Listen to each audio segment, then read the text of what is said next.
Mira, muchísimas gracias por tu información. Y mira, ante la cercanía de las fiestas navideñas y con la finalidad de evitar accidentes automovilísticos, la Cruz Roja hizo algunas recomendaciones. Escuche.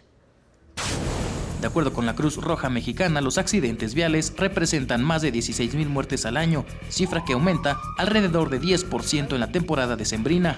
La muerte por accidentes viales son un grave problema de salud pública en nuestro país.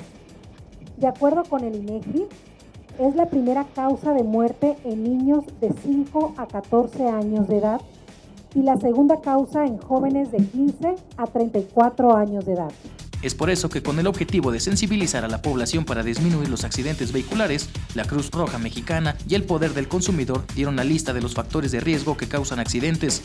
Es conducir a excesos de velocidad, conducir bajo los efectos del alcohol, distraerse al volante principalmente con el celular, no usar el cinturón de seguridad en todos los ocupantes de un vehículo, no usar los autoasientos infantiles que son adecuados para el traslado seguro de los bebés, el no uso de cascos por los motociclistas y no cuidar al peatón.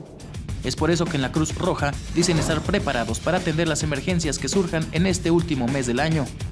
Tenemos más de 28,000 voluntarios listos para trabajar en esta temporada, que van a estar trabajando las 24 horas, los 7 días a la semana para poder atender a la población en esta temporada.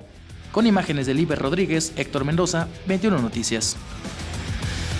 Bueno, y recuerde también siempre la recomendación para salvar su vida: no utilice el celular mientras conduce.